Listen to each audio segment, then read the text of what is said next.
Oh, they've done it! Rouven Schroder, an instant hero! Can you believe it? Plenty of packing! No! The comeback is complete! A stunning second half from Schalke!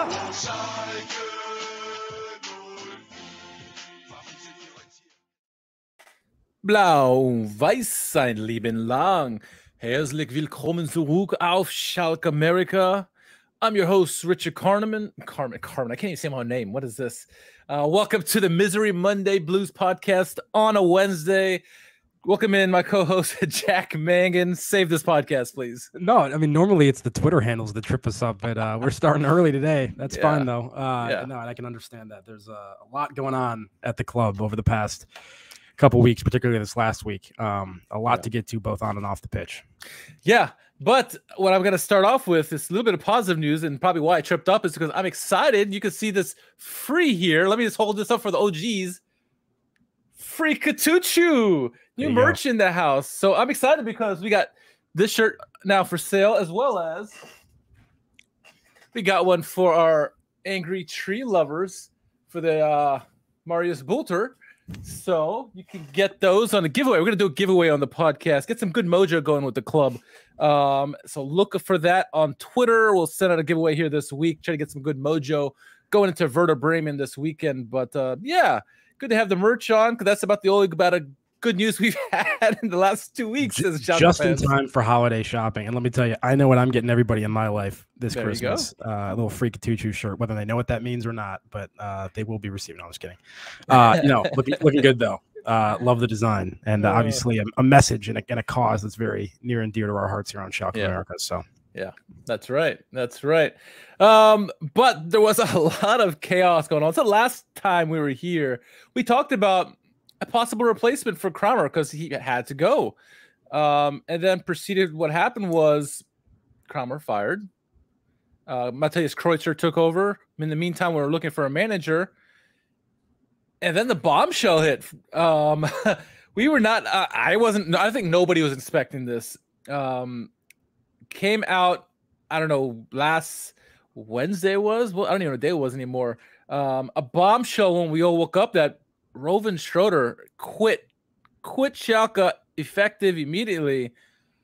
You texted me early in the morning. I'm like, what are you talking about? Yeah. Tell us where you found it, how you felt when you first saw this news, obviously, because I was shocked when I saw that. I thought you were messing with me. Yeah, no, I mean, so obviously Germany is ahead of us in the time zone standpoint here in the States. So when we wake up, we're expecting to potentially see in the announcement of a new manager, because that's, the search that had been going on. And instead I woke up and was greeted to the news that Rouven Schroder had abruptly departed the club. And I think you thought I was joking. Yeah. At first when I sent that to you. Yeah. So, I mean, apparently from some of the reports, this is not necessarily a surprise internally at a club management level. Yeah. But seemed to be a surprise to the players. And then obviously all the fans on the outside. I mean, you think about how many leaks Schalke typically has to various, journalism outlets. That's kind of been a problem for us over the years. Kind of surprising that this hadn't leaked, and that we didn't have any sort of, or correct me if I'm wrong. No, to be fair, under the Rouven Schroder era, nothing had leaked, really. That's the one bonus about him. You never heard any leaks under Schroder. That'll probably change now. It would be interesting if he leaked his own department. Yeah, but it's so that was not something that was on our radar at all.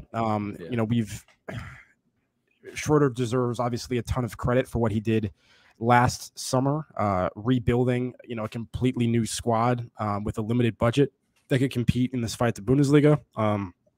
Say what you will about, the way the end of that season ultimately, turned out with us kind of rallying and ended up getting, the title and promotion kind of out of nowhere. But we were competitive for the entirety of last season, at least in the mix. And Rouven Schroder has a lot of credit that he can take for that. Obviously, his job was going to be much more difficult this season, trying to jump back up into the Bundesliga with that financial handicap, needing a new manager, all these sorts of things. But I think he's somebody that we had a lot of confidence in going forward and felt good, regardless of what the coaching situation was. I think most of us felt pretty strongly that, Schroder was a guy that could help us long term. And to have him jump ship like this in the middle of the season, just as things are really starting to go downhill, is very disheartening, I think, to the fan base. You heard Marius Bulter, I think, today, in a quote, say that like that affected them as well, because Schroder was kind of an unflappably positive guy that you could always go to for support. And then to have him depart when things were going tough is a hard psychological thing to deal with. So I'll stop monologuing at this point. But yeah, I mean, shocking. And in my opinion, a huge loss, and doesn't speak well to the situation at the moment. Yeah, and so the immediate news that came out was that he left for personal reasons, and many people very skeptical of that, because the main thing people probably thought was that there was internal fighting between Schroder and the hierarchy, and saying he wanted somebody, or they were trying to force someone on him. He didn't want it, and said, "You know what? I'm out." They came out and said it was for personal reasons. I know lots of people gave out their ideas. Gamer Brothers, Broski, everyone knows him. Schalke Gamer came out and had a live podcast, live video session, and he kind of was calling them out and saying like, no, he wanted Tedesco and had all this and that. And people said they saw Tedesco's car in Gelsenkirchen. I think it turned out to be false.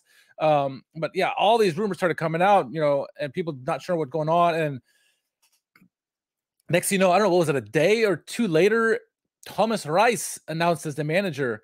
And before we get to him, because we had talked about him last podcast, but maybe he was one of the front runners with, I forget Petkovic, former Swiss manager. But the whole Schroder thing, it just threw us for a loop. And now we're like you said, we thought we were in a crisis before, and now we lose our one stable pillar that we had. And what do we do now? And now we're out with the coach, and now without a sporting director. What the hell do we do? We have no money already as it is. Rumors of Tedesco, rumors of Ranić, rumors of all these kind of rumors going on. So it was like a lot of uncertainty, and understandably so, because where do you go with a club that has no money, no sporting director, no manager? Like, who do you bring in? You can't even bring in players. Exactly. And I think part of the emotional hit is that, Schroder is the first figure at the club that I think the supporting base had any sort of real connection to since the departure of Tedesco. Yeah. Like Tedesco was obviously somebody who we felt understood the club, understood the fans, was very invested in it. And this is kind of like a cheap thing to say, but, just quote unquote got it. Like he got it. And you felt like Schroder was the same kind of way. It's spoken about how much he identified with the club. And so for him to jump ship, I think was just shocking, and also, kind of hurts the morale. A lot of rumors going on as what the deal was. Some were, as you said, suggesting that, he wanted Tedesco and the board, couldn't afford him. And so there was, he didn't want to bring in Rice and didn't want to be tied to that decision, but the board was pushing him in that direction. And so, potentially to save his own reputation, because he didn't like, jump ship while his reputation is still positive from the promotion season before things go too far south here.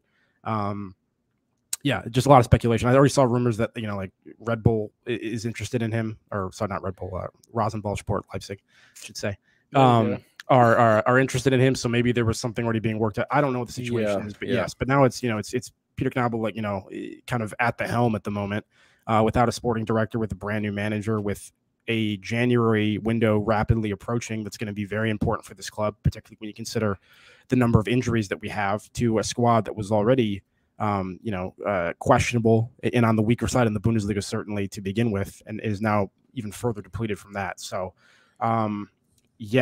strange times at the club.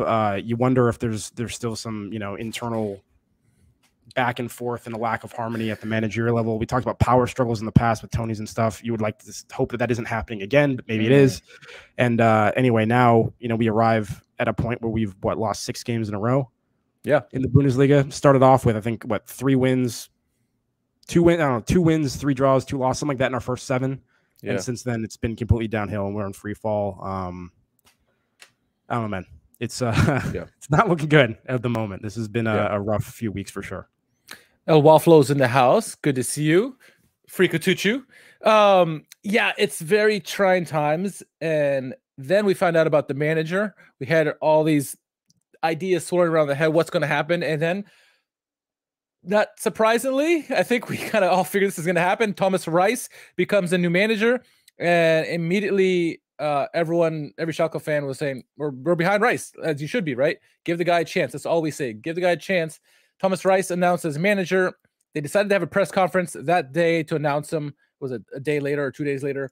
And Knabel started off the press conference and talked about 3 things. One of the things was saying emphatically, shooting down all the rumors that were going around about whether Tedesco or whatever, this and that, saying that it was actually for personal reasons and trying to make like a heartfelt message to Rouven Schroder, saying like, hey, we're our friends, and hope everything goes well. Let us know, or, you're always be in our hearts. Da da da da da. And then they announced Thomas Reis as the new manager. Not the sexiest pick. Not that we don't support him. We absolutely have to support him. I think Thomas Reis endeared himself immediately to people because he ended up paying a portion of the buyout clause that was owed to Bochum. Bochum said that was a big sticking point, was Bochum was asking for money, a ransom basically for Reis, and Schalke doesn't have any money. Reis came out of his own pocket to pay some of that to buy it out and become a Schalke manager. So he endeared himself a little bit to there, but yeah, he said the right things in the press conference. I'm excited about him, but not exactly who we thought about, Jack. Thoughts on Thomas Reis getting hired as a new manager for Schalke? It seemed inevitable. It's not a surprise. So I don't know if we really have any new thoughts on it outside of what we had said previously, which is that, it's not something that gets you particularly excited. I mean, I do think that there was a lot of positive feedback to his initial comments and statements about, when he was unveiled. Yeah. And so that's great. Obviously buys him some initial goodwill. And as you and I have both said, of course, we're going to back him and see what he can accomplish in these few games before the World Cup window. And then, presumably a few games beyond that. But can't say I'm particularly optimistic. And he obviously has his work cut out from him. The squad is just not good enough at the moment. If we had a fully healthy squad, it may be good enough with the right tactical ideas. But that's something that he's obviously going to have to provide and prove, and then we're going to have to get healthy or have replacements come in over the winter pauses. So it's I don't know. Bruno Labbadia was a name that was getting tossed around for a bit. Yeah, got rejected immediately, I think, almost. Yeah, rumors that he left or turned down that because of like the presence of Buskins and other people on the coaching staff that were going to be retained because they're kind of institutions at Schalke, and some managers want to clean house and bring in like a whole complement of their own staff, stuff like that. I mean, I'm not particularly disappointed that we lost out on like somebody like him or like Pekovic necessarily. These are names, but it's not really about that necessarily. And no, I don't know. But we got to see at least a first glimpse of Schalke under Reis, but it came at a bad time, right? Because we're playing a top 4 side in Freiburg. Yeah. And but the one thing I will say, kind of moving into the game for a second, is just incredible display of support from the What Schalke about that choreography? faithful. Oh my goodness, that was amazing. Yeah, I mean, it's pretty rare that you see Schalke getting positive publicity in the Twitter sphere these days, especially. Over the past few years, and I think that Tifo and that that initial pre-match display was kind of universally praised and was certainly super cool. There was a a Schalke kit as part of this Tifo that was actually a large balloon, which was then filled with blue smoke, so the color of the jersey changed throughout the display. Yeah, so really, and really, then it delayed the game. It did. And I think you made a joke about like, Schwolo's not even going to be able to see. And he's been on site half the season already, so I don't know if the smoke is gonna actually might even help him. It was hilarious because the blue smoke just completely covered Schwolo off, and you couldn't see anything. They showed the camera, you're like nothing. You see nothing. Obviously, delayed the game for a couple minutes. It comes out afterwards that they did not approve the use of smoke. Which I get that if there's a process that you're supposed to follow in terms of like filing what you're planning on doing for your display and getting approval from that from the authorities or Schalke or whoever, I get that's a bad thing. You shouldn't be doing that. But I did think it was unfortunate that the fan base, despite the situation we're in, comes out with this incredible display of support and commitment, and then the club immediately kind of like slaps them on the hand and says like, all right, no more tifos, for a while. It's just not the kind of vibe that you're looking for, and it's kind of an unfortunate situation all around. But I think the problem was the arena was closed, and had it been open, it could have filtered out, and it didn't. And so I think because Schalke didn't know about it, the stadium was closed, and the smoke had nowhere to go except on the field, and that's what kind of delayed everything. But they finally got it cleared out. But yeah, amazing show. Some support, like you mentioned. Everyone obviously behind Thomas Reis. Interesting how they came out in the game too, because the big man Turtle wasn't starting. It was Poulter at the start. I mean, the rest of the lineup was fairly standard. Kramer on the right, which was interesting, with Poulter and the Mollet in the middle. But Poulter starting, and I wasn't too surprised about Poulter, mostly because Poulter knows Reis and knows exactly what he wants. So that's a way to show Toronto, hey, this is the kind of style we want you to play from off the bat, and then go from there. What were your thoughts seeing Poulter get inserted into the lineup like that? It also potentially makes a little bit more sense than Tirada in terms of what it looked like Reis was interested in potentially doing in terms of, I think very early into this match, we saw Schalke attempting a much higher line of confrontation and putting pressure on the opposition much higher up the field. That's going to require a more mobile front line. Obviously Tirada is not going to be as effective in providing that to you. So I think maybe, the defensive side of things was actually potentially a consideration for Poulter as well. But yeah, I mean, listen, you can't say it wasn't, a different starting 11 from what we've seen previously. The back line is the back line kind of at this point. The Yoshida-Matriciani pairing is just kind of what we've been forced into. Brunner's been kind of the first choice right back all season when he's been available and healthy, as has, Ouwejan. And Krall and Kraus is, Kraus has been a mainstay. Krall's kind of been in and out. But, to see Karaman and Mole in the starting lineup alongside Poulter is certainly a change. Those are three guys that have not generally featured in the starting lineup for most of this season. Certainly not Karaman and Mole at least. But Mole, of course, with a nice goal in the previous match. So maybe that brought him some goodwill. But yeah, interesting. And sort of like, kind of a, I need to go back probably and rewatch the game again to see, because we were doing some interesting things shape-wise. I mean, it looked kind of like a 4-2-3-1, but in different phases of the game, it was, different from what Kramer had been doing. And on the opposition side, of course, BFG, Big Fucking Greg. Leading the line. So some familiar faces there as well. And of course, guys like, Grifo and mainstays that we've been familiar with for a number of seasons. Fantastic player. Yeah. How he doesn't get called up to the national team and start for them is beyond me. But I thought we did well early on, kind of stifled them. Obviously, you see how good Freiburg are with Grifo and all their players. I mean, the players are all in green. They were all good players. We did a decent job to stifle them. You could tell they're getting frustrated, but then they got that goal. Once they got the goals in, it was it was pretty much over from there because we couldn't really threaten them, honestly. And then I thought we looked our best when Toronto and Moore came on, and it was like almost instant impact for both of those guys. The commentators on air were saying these guys probably should start from the beginning with what they brought.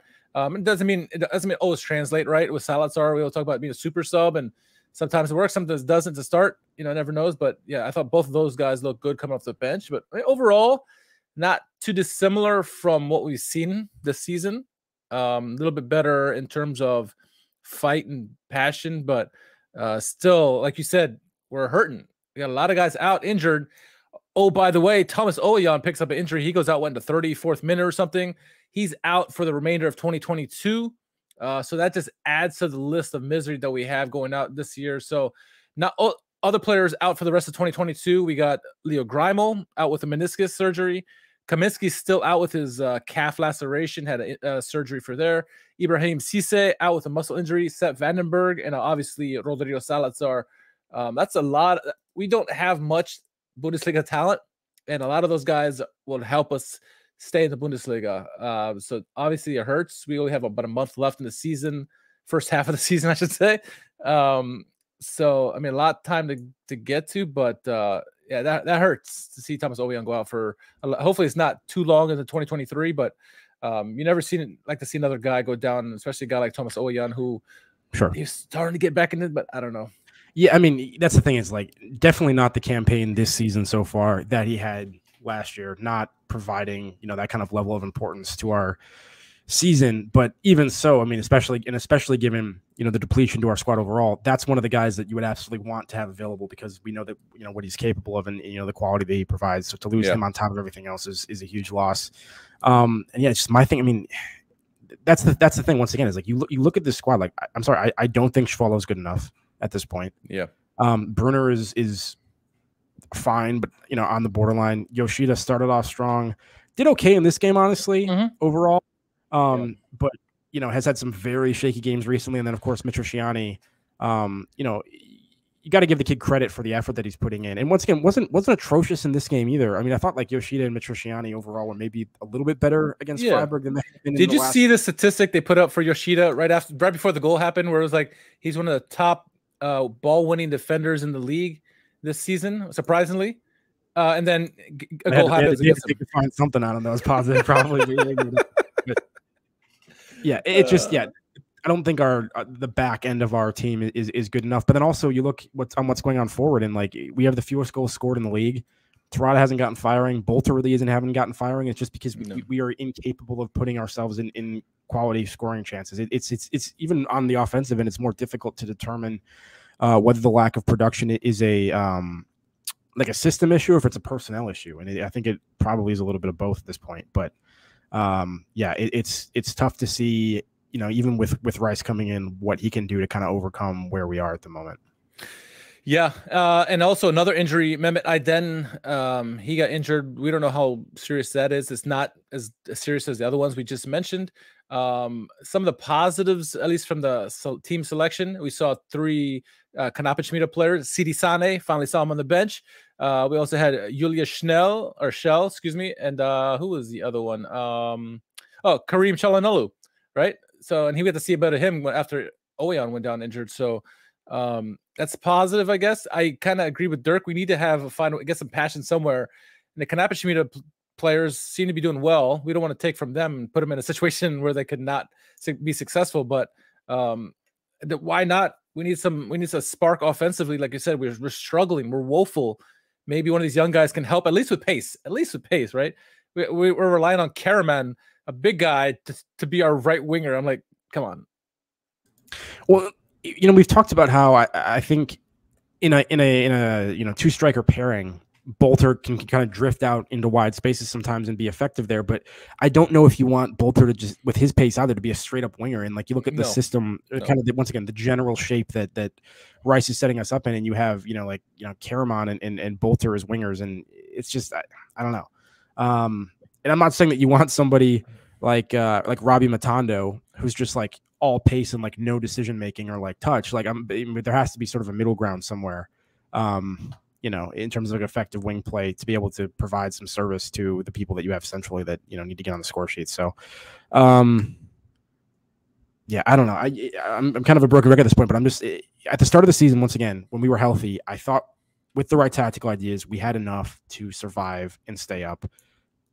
Kramer didn't have the tactical ideas. No. It remains to be seen if Reis will. But even if Reis does, the squad is not in a position where I think we can stay up unless we change things dramatically somehow and get people back healthy or get some moves done in the winter.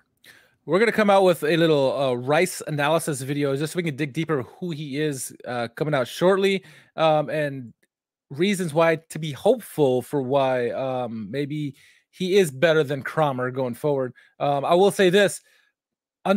While he was at Bochum, we saw one of the prettiest goals in the Bundesliga, team goals from Bochum. It was Bochum all teams because of the way they pass.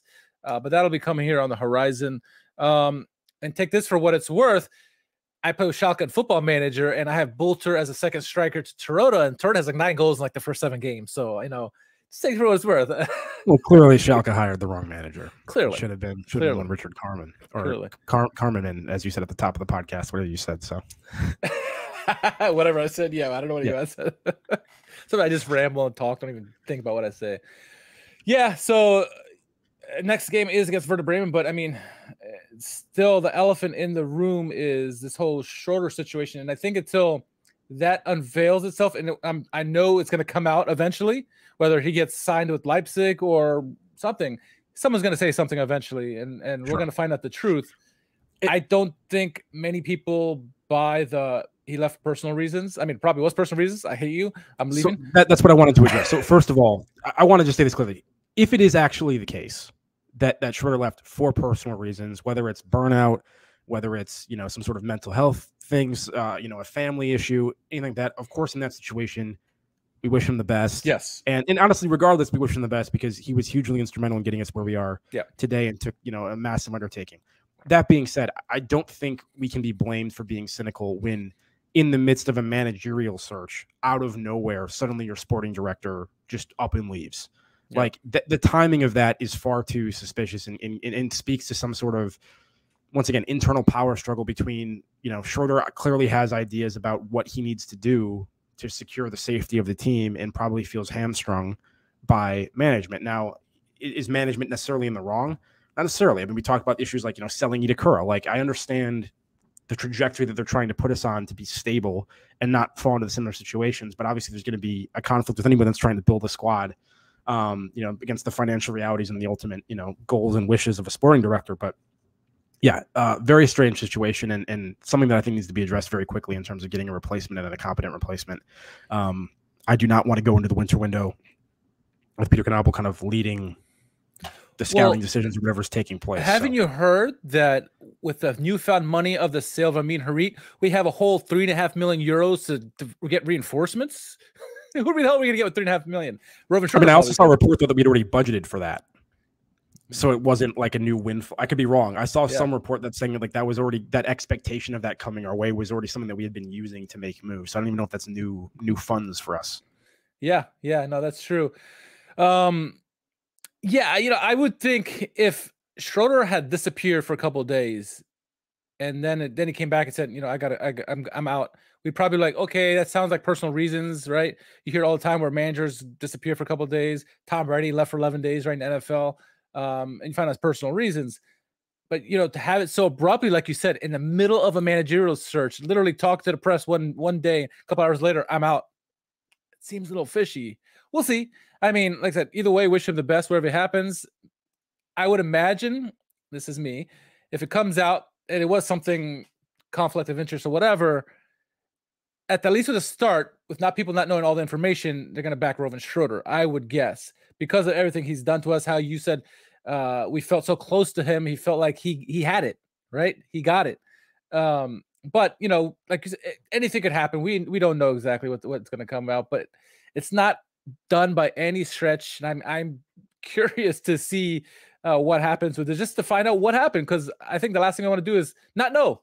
We just want to have some kind of closure on this, and then move on with Rice and whoever the next sporting director is going to be, whomever. I don't know whoever we can afford. Yeah. What I will say about the game positively, though, is that I don't think Freiburg, particularly in the first half, actually looked that dangerous. Yeah. And I think it was part because of the tactics, our tactics.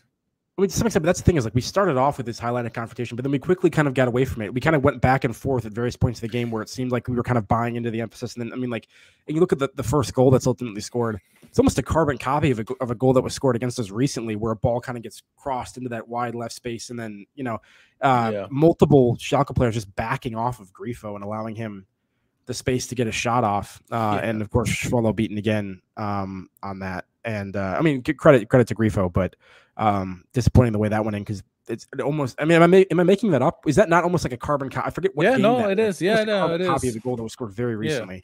And then the other goal comes relatively early into the second half, and it's a penalty, and it's kind of an unfortunate moment for Çalhanoğlu. It's a tricky piece of footwork on the edge of the box, not even kind of driving into the box, kind of stationary, and he just kind of maneuvers the ball, and the youngster a little bit overzealous in that challenge, but not one that I really hold against him that much, the way that kind of played out. And so those are the two goals, is like a weird moment right before halftime where the defense kind of backed off, and then a penalty. And like, I mean, the XG, there's a pretty significant XG difference in this game. It's not that there weren't any other chances, but 0.75 of that comes from the penalty. And like I said, I think in the first half, at least, there weren't that many opportunities overall that really worried me. So, and we started having chances once more, and Torda came in. We started looking better. I think Torda maybe hit a post or something. We had some good opportunities, I thought. He missed some chances, I thought. But, Grifo and company also had some chances as well.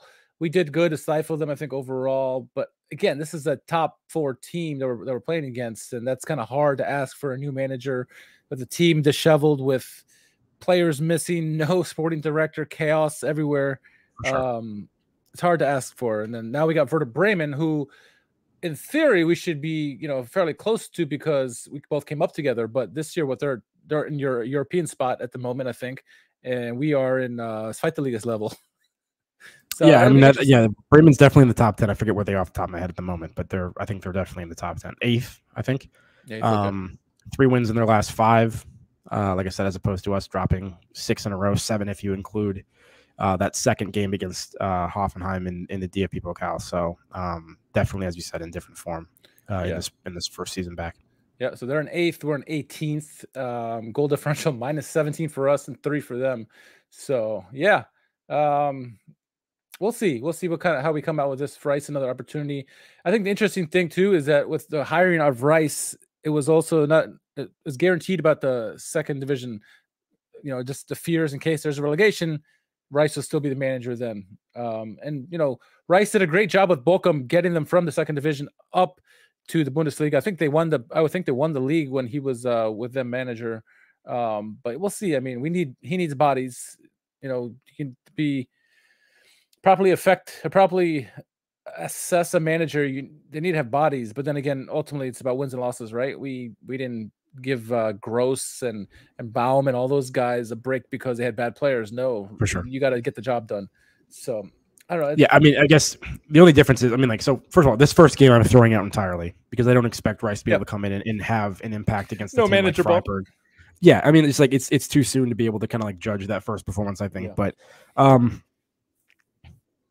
I will say is, you know, the team that got relegated was a better squad relative to the general Bundesliga level than the team that we have at the moment, in my opinion.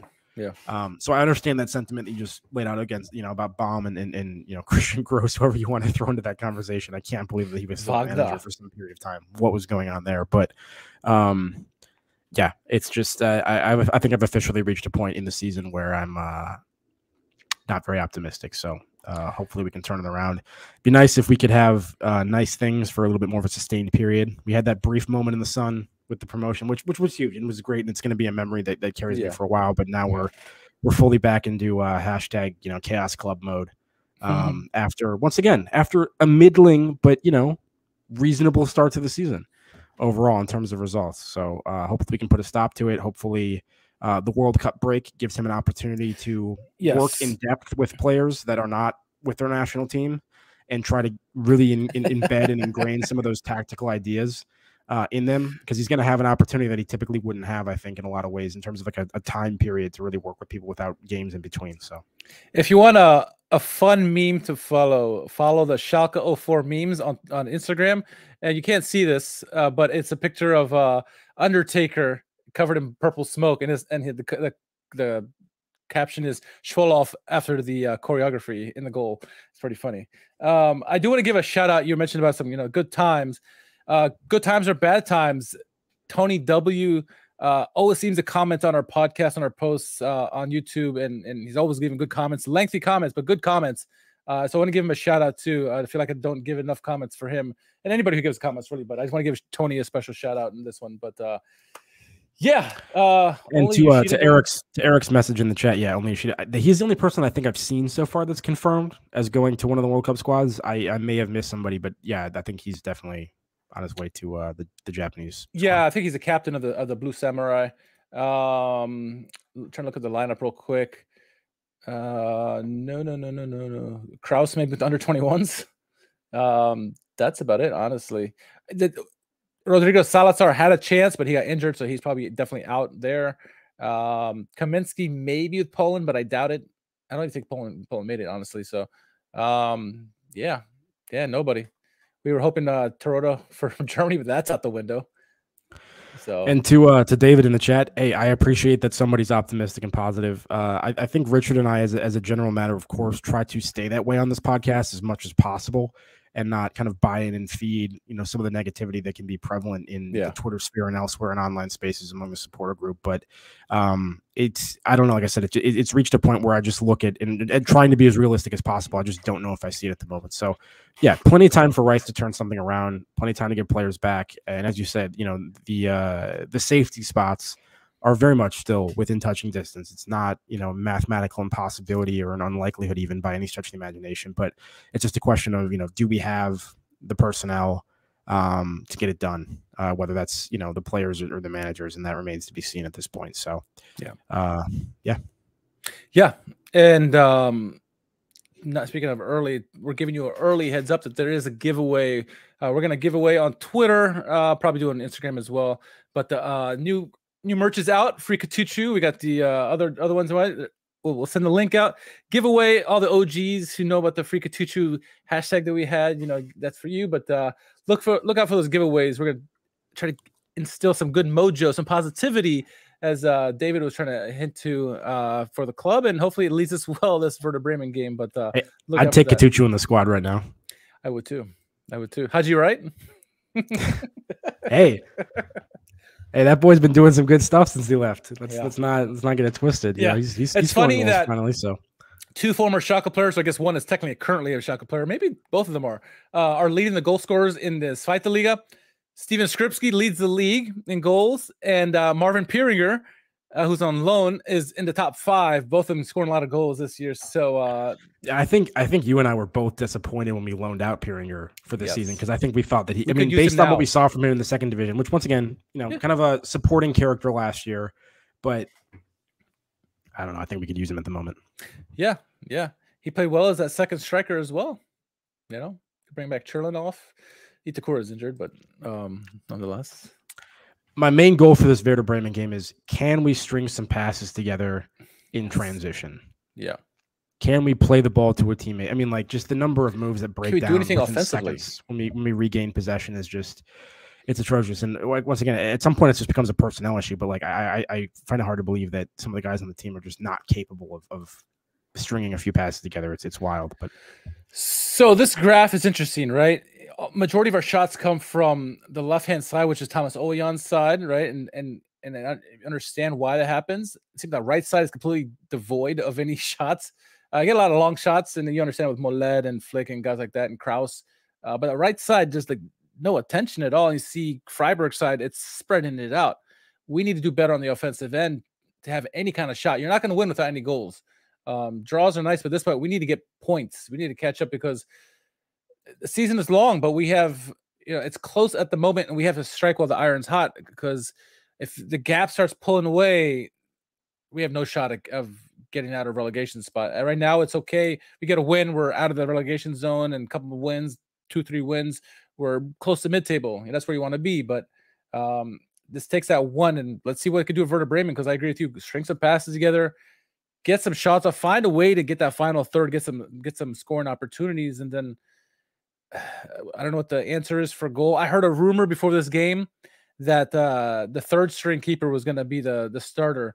I saw it actually on Sport 1 or one of the German shows before the game. I can't remember which one. I was like, really? What? But it was Schwoloff, obviously, goal.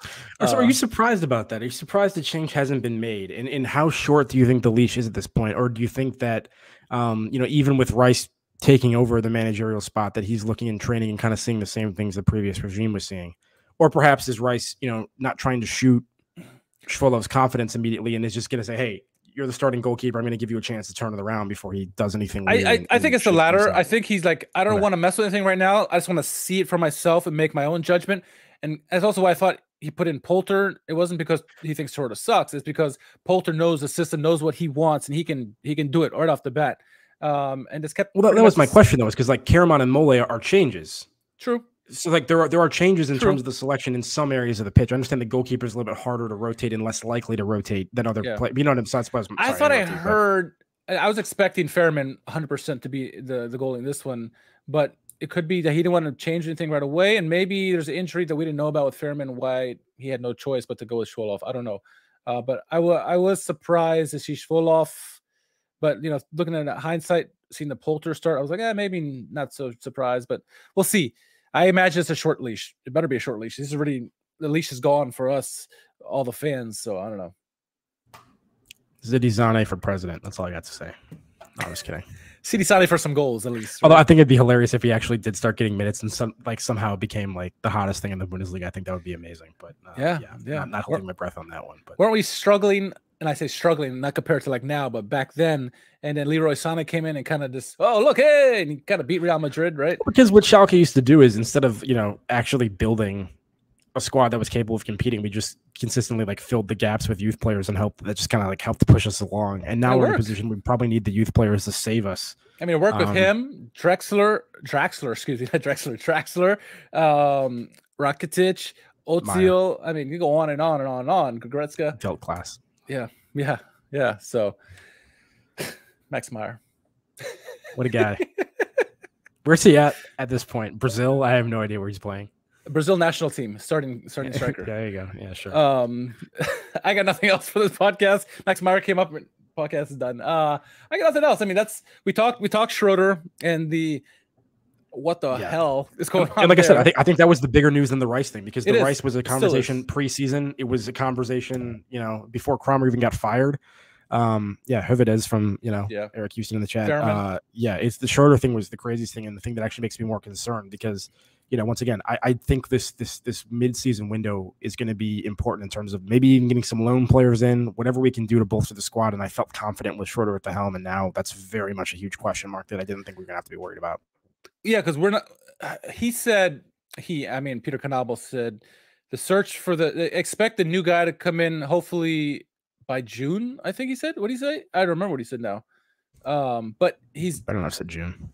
But the winter window is likely going to be under Peter Canabo, and how well is he going to do with that department? I don't know. I know he said Asamoah is going to help him, and a couple other guys going to be helping him in that department. But I mean, still, I would have wished that Schroder made this news after the January window. Let him do a thing. But I don't know. We'll see.